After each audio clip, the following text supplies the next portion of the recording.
पहले जब वृद्ध हो जाया करते थे तो भगवान की भक्ति में लीन हो जाते थे,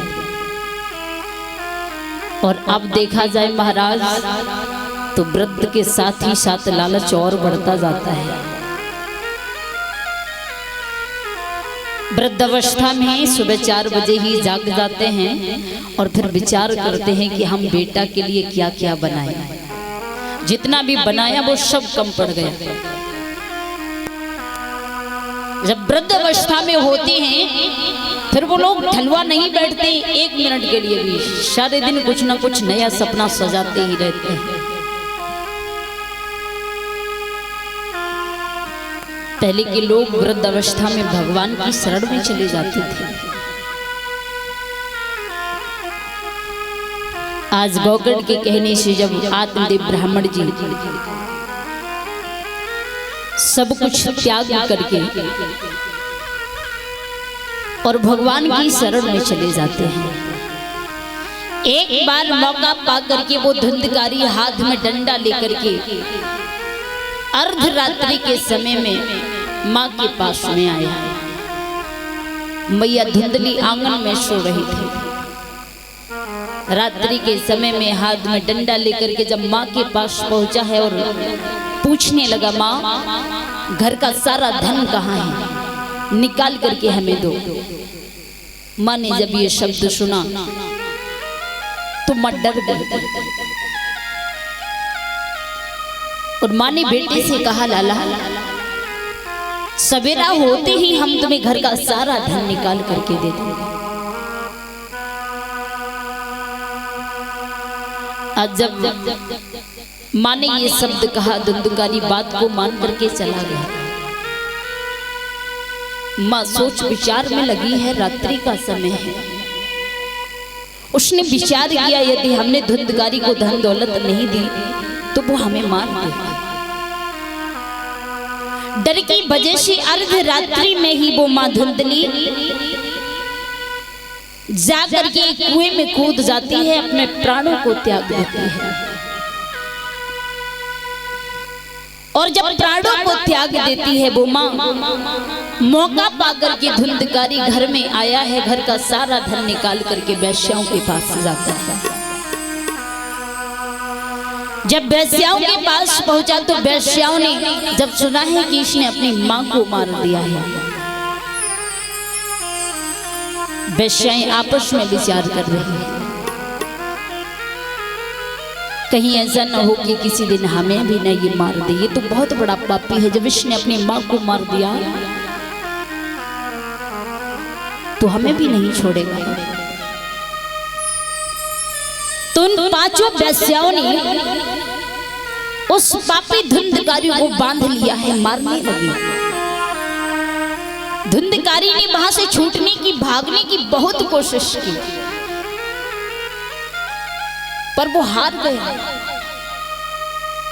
वैश्याओं ने मिलकर के उस धुंधकारी को मार दिया है।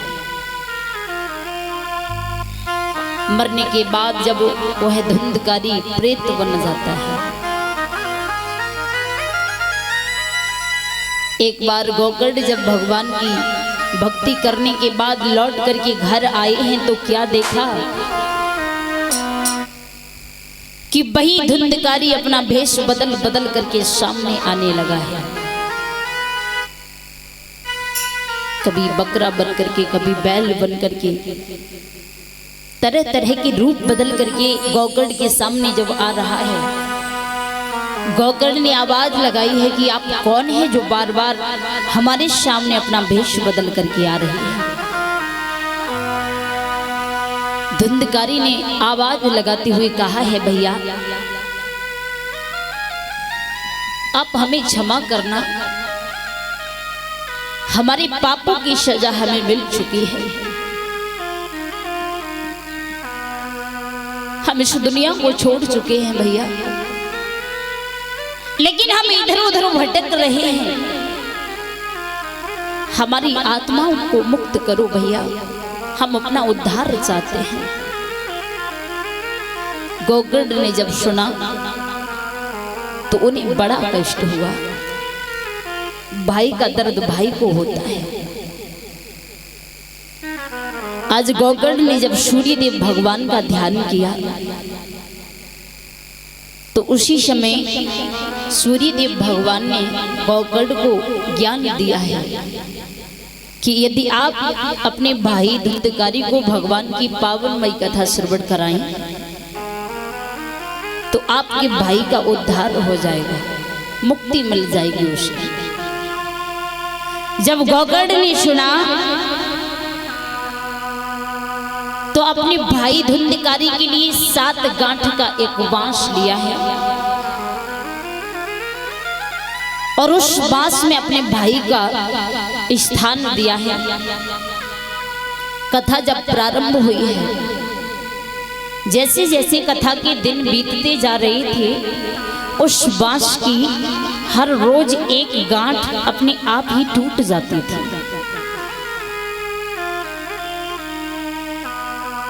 जब श्रीमद् भागवत कथा उस धुंधकारी ने श्रवण की,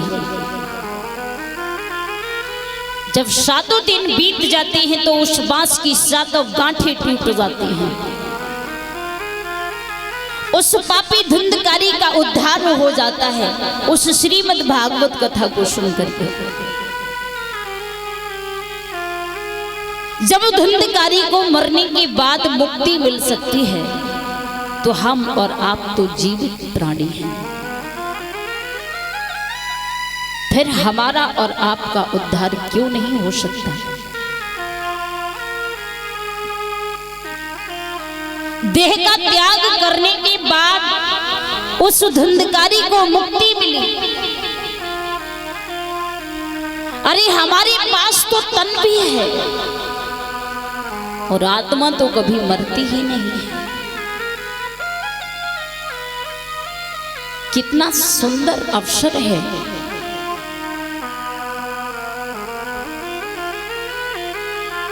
बड़े सौभाग्य से हमें ये मानव जीवन प्राप्त हुआ है।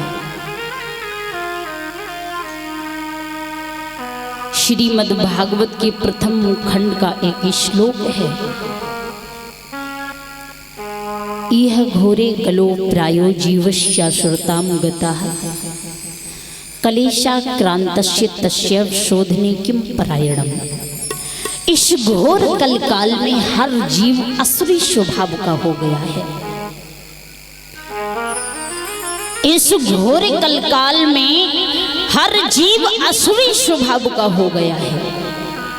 विविध कलेशों से आक्रांत इन जीवों को शुद्ध बनाने के लिए यदि सर्वश्रेष्ठ उपाय है महाराज तो ये है श्रीमद् भागवत कथा। श्रीमद् भागवत के प्रथम खंड का 6वां श्लोक हमें बताता है, महाराज जब बताया है कि यदि हमारे जीवन का सार है तो ये श्रीमद् भागवत कथा है। हमारा कल्याण करने वाला या उद्धार करने वाला कुछ है तो श्रीमद् भागवत कथा है। लेकिन कुछ लोग इसे मनोरंजन समझते हैं, कुछ लोग इसे टाइम पास समझते हैं। हर किसी की नजरिया अलग अलग है, हर किसी की सोच अलग अलग है महाराज। किसी का कहने का तरीका अलग है तो किसी का सुनने का तरीका अलग है। लेकिन कथा यही है महाराज, किसी का कहने का तरीका अलग है तो किसी के सुनने का तरीका अलग है।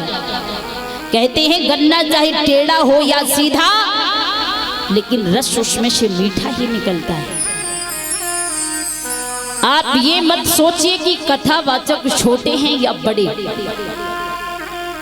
जो आपको उचित लगे, जो हमारी बात आपको उचित लगे वो दिमाग में आप रख लीजिए, और यदि व्यर्थ लगे तो निकाल दीजिए दिमाग से हमारी हर बात को।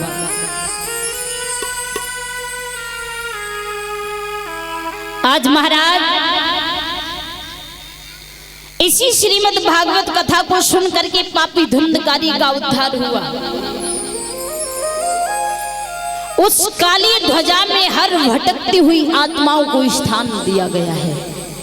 काली ध्वजा कहां पर लगाई है महाराज? काली झंडी कहां लगाई है? लगाई है या नहीं? उस काली ध्वजा में हर भटकती हुई आत्माओं को स्थान दिया है। श्री सूत जी कहते हैं, हे शौनकादिक ऋषियों, जहां भी भगवान की भजन, भगवान की भागवत कथा की आवाज जहां जहां जाएगी वो धरती पावन हो जाएगी, वो पेड़ पौधे, वो हर जीव पवित्र हो जाएगा।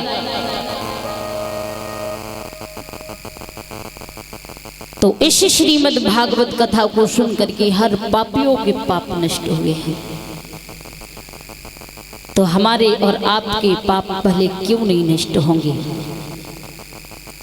सभी भक्त तालियों का सहारा लेकर के एक भजन बोलेंगे, उसके बाद में देखेंगे कथा की ओर।